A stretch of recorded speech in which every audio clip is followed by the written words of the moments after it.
Hi everyone. To make it easier to follow the story, feel free to adjust the video subtitles just like I did. Thank you so much for watching and supporting the series.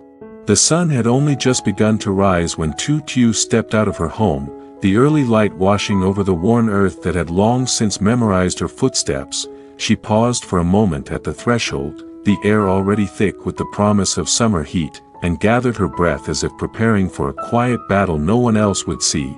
With a shovel in one hand and bamboo slats in the other, she walked slowly toward the coop, where her chickens waited beyond the patch of uneven ground. Every step she took left a faint imprint in the dirt, and every breath she drew carried the silent rhythm of someone who no longer feared solitude, only stillness. The path to the coop had always been difficult. Slick with mud when it rained and dusty when it dried, but she had never complained, only adjusted her gait and carried on. That morning, she decided to change it, not with grand plans or expensive tools, but with the patient labor of her own hands. She laid each piece of bamboo carefully, shaping the walkway like a bridge from herself to something steadier, safer, however small. Sweat formed quickly at her temples, sliding down her neck as the sun climbed higher, but she wiped it away without pause, her focus fixed on the task before her. Birdsong rang in the distance, a gentle contrast to the sound of her shovel breaking the ground, and for a moment, it felt as if nature was keeping her company. She didn't rush, nor did she rest. Her movements were measured, deliberate, built not from urgency, but from quiet resolve. By the time she placed the final board, her hands were sore, her clothes damp, but a small smile curved at the corner of her lips, a silent recognition of something done right. She stood for a moment, looking at the narrow path she had just created, not as an accomplishment, but as a gift to herself that no one else would ever think to give. Behind her, the chickens clucked softly, unaware of the effort made for them, yet grateful in their own way, as they stepped out onto the new path without hesitation. Lytuteu brushed the dirt from her hands, not as a gesture of completion, but of preparation, for the day had only just begun, and the silence ahead still held room for purpose.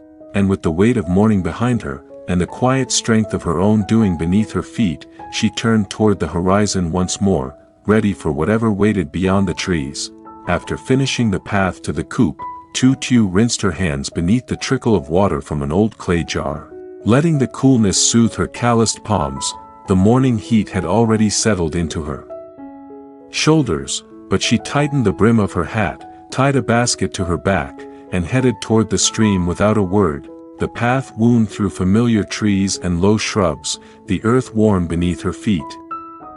The birds above oblivious to the quiet urgency in her steps. She had walked this way many times before, but today the silence felt deeper, as if the forest, too, understood her need not for peace, but for something to carry home.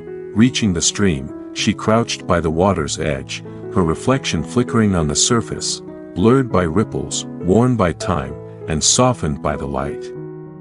She dipped her hands into the cool current and began to search beneath the stones and reeds, moving with care, so as not to disturb more than necessary. Her fingers brushed against smooth shells, and with each OC she dropped into the basket, she collected more than food, she gathered fragments of persistence. The water was clear, shallow, and gentle, but her knees ached from crouching, and her arms moved with the slow rhythm of someone who had learned to endure without complaint. A dragonfly hovered near her elbow, its wings catching the sun, then darted away as if carrying her quiet wishes to some distant place. The stream flowed without pause, whispering stories to itself that no one else had time to hear, except perhaps her. She shifted slightly, her basket now half full, and allowed herself a brief glance toward the trees, just enough to mark the passing of time. A breeze passed, stirring her hair, and she closed her eyes for a second, not to rest, but to remember what peace felt like. Even in the smallest moments, she resumed gathering, each movement slow but steady, her hands stained with silt, her heart steady with purpose. The sun was now high, casting sharp shadows on the rocks, but she didn't seem to notice. Her focus had narrowed to the space between stone and silence. When the basket grew heavy, she stood with a quiet grunt, brushing her knees, and let the water drip from her hands before turning away from the stream. She didn't count the harvest, nor smile at the fullness.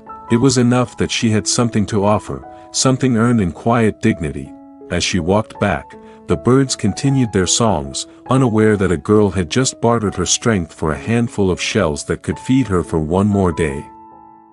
The wind rustled the tall grass beside the trail, and she moved through it like a ghost, light in step but anchored in resolve.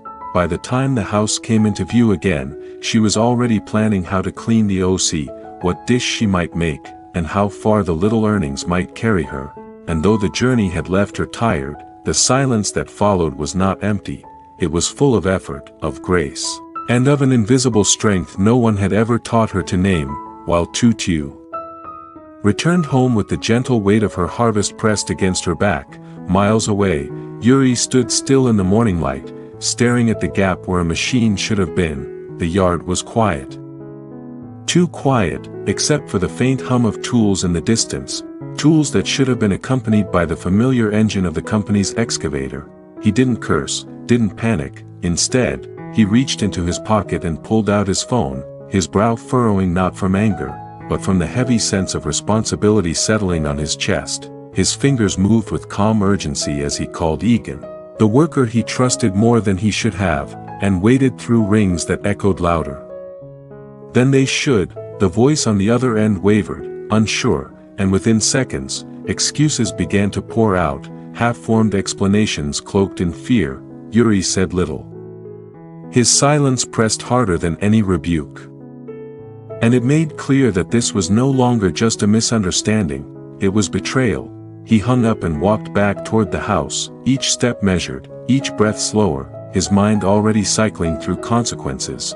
Later, in front of his mother, he chose not to hide the truth, nor to soften it, but shared the situation with the quiet conviction of someone who had learned long ago that truth, no matter how difficult, was always simpler than lies. She listened, worried but respectful, and suggested he speak to the police, a gesture he had already prepared for.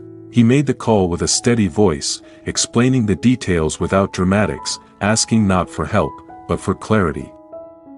As the day unfolded, the leads became more certain, and soon enough, the machine was found, abandoned, untouched, as if waiting to be reclaimed by the one who still believed in doing things the right way.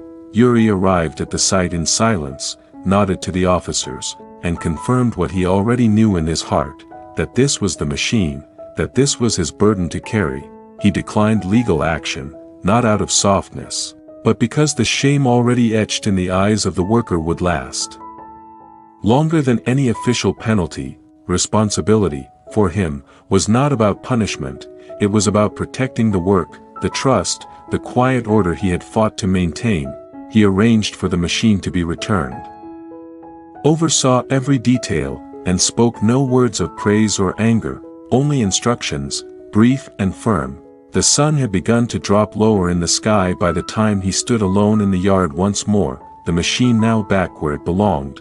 He wiped his forehead with the edge of his sleeve, exhaled slowly, and allowed himself a single glance toward the horizon, not for relief, but for grounding. There was no applause, no recognition, but the silence that followed felt earned, honest, and still. In that quiet, his thoughts wandered, not to machines or reports, but to a girl with mud on her hands and the scent of the forest in her hair. And though he would never say it aloud, every step he took from that moment on felt a little heavier, because somewhere he knew someone else was carrying weight too.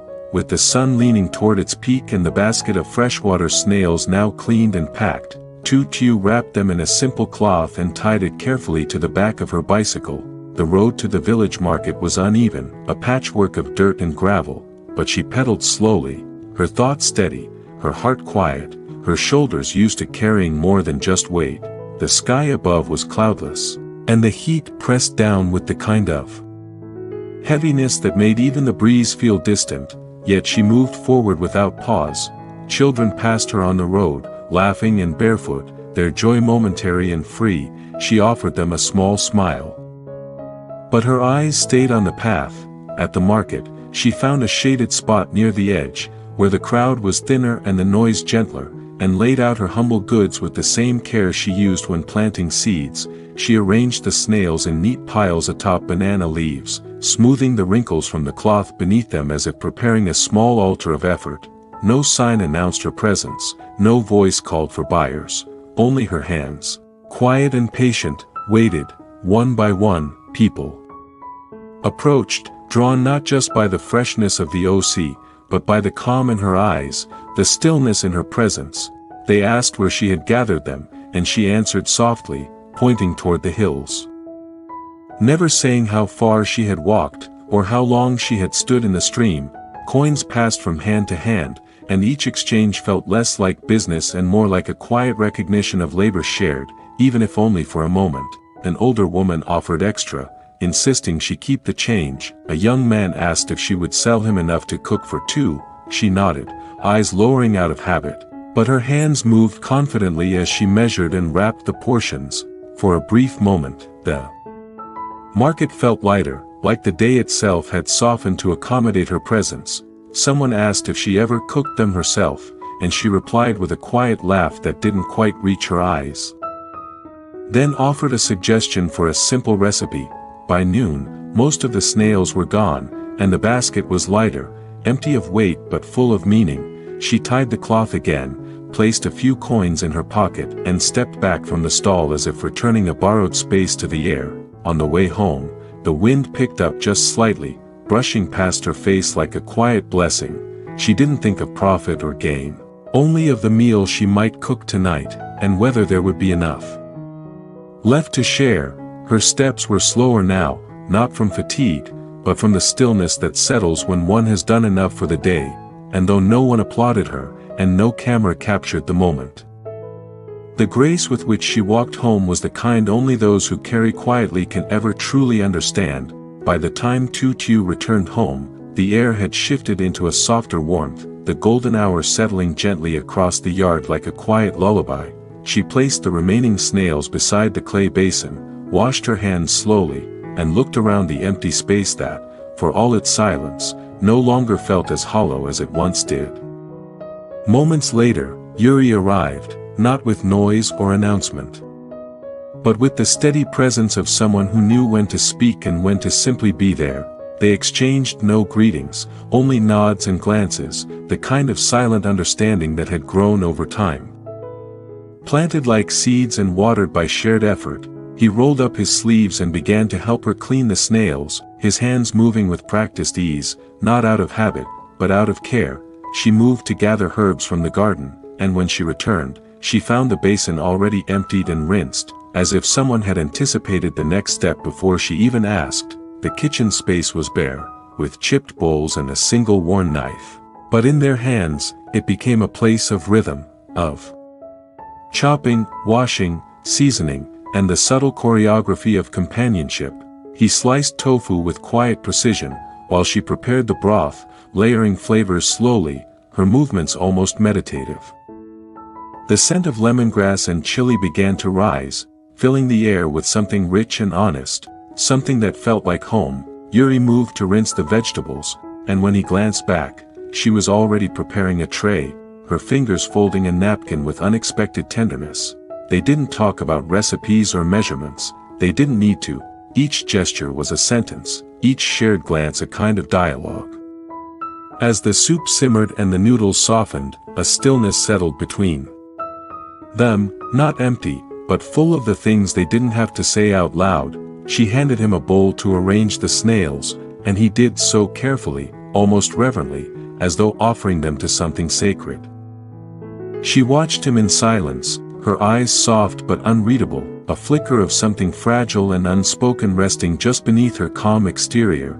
He caught her gaze for a moment, then looked away, not out of shyness, but out of respect for the weight she carried.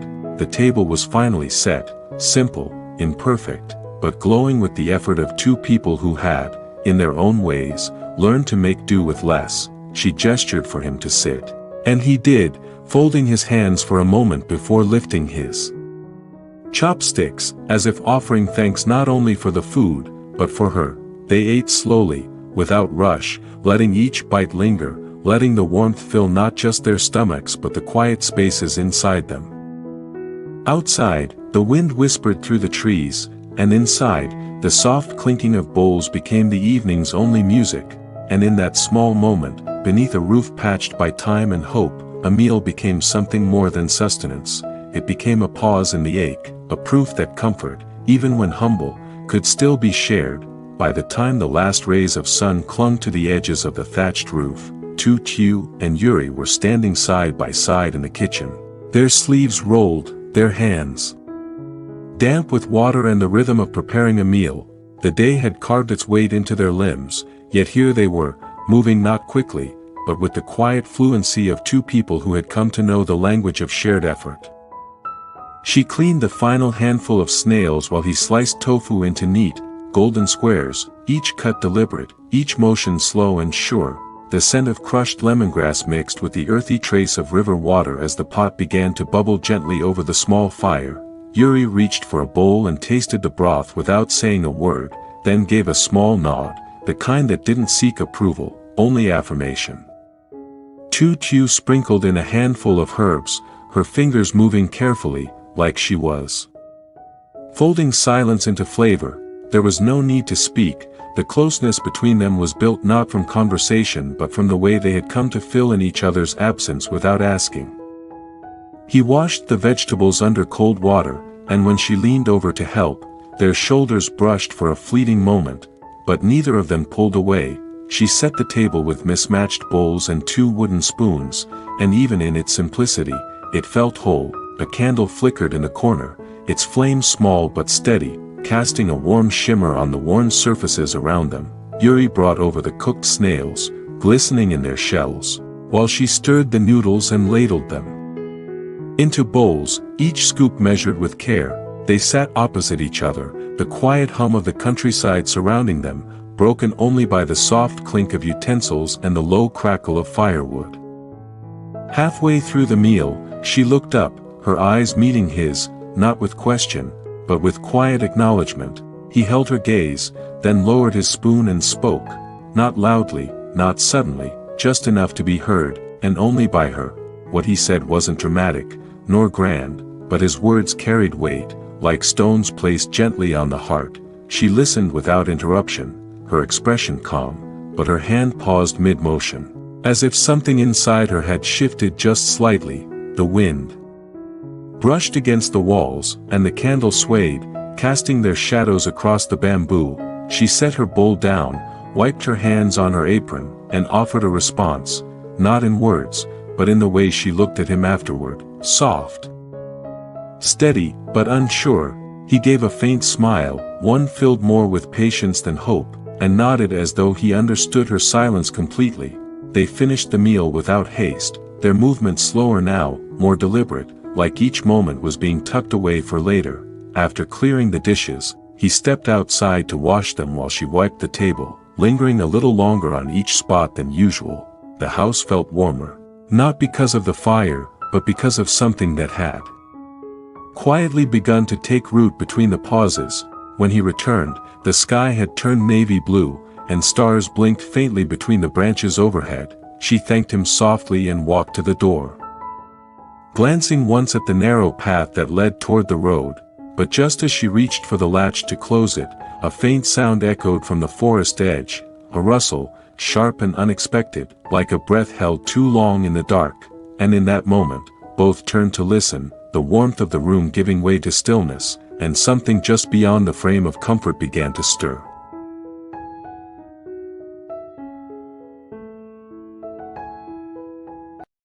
Mọi người đang quay trở lại với câu chuyện của lytutiu và Uri ngày hôm nay. Thì trong tập hôm nay thì Uri nhờ công an và đã tìm được chiếc máy xúc. Ta cũng phát hiện ra người mang đi là gan người nào mình, nhưng mà vì tình cảm em đó làm ăn với mẹ gan lâu dài nên là anh đã tha cho gan và quyết định trừ lương của anh ta. Đấy, thì chiếc máy múc đã quay trở lại với chủ, là rất vui cho Uri là không bị mất tiền oan. Còn về phần tử tiêu, tập này cô đi ra sông để bắt ốc kiếm sống. Thì khi đang bắn ốc ở ven đường thì cô đã gặp Uri. Uri đã ngỏ lời là đã tìm được cái máy móc bị mất và muốn một bữa cơm thân mật để ăn mừng cùng lại Tử Tiêu. Tử Tiêu rất là đồng ý, thì cô đã nhờ Uri đèo về nhà và nấu một bát bún ốc để cho cả hai người ăn, chứ không phải một bát. Mình xin lỗi vấn đề đấy nhầm. Đấy thì kết thúc video là cảnh hai người ngồi ăn bát bún rất tình cảm. Tin liệu tình cảm giữa hai người có phát sinh hay không, hay là có rào cản, hay là có việc gì đến với Tử Tiêu. Thì nếu mọi người quan tâm đến câu chuyện về mẹ đến thân với Tử Tiêu thì mọi người hãy like, subscribe kênh của mình để đón xem những cái phần tiếp theo của kênh nhé. Mình xin cảm ơn mọi người. Chúc mọi người làm việc hiệu quả,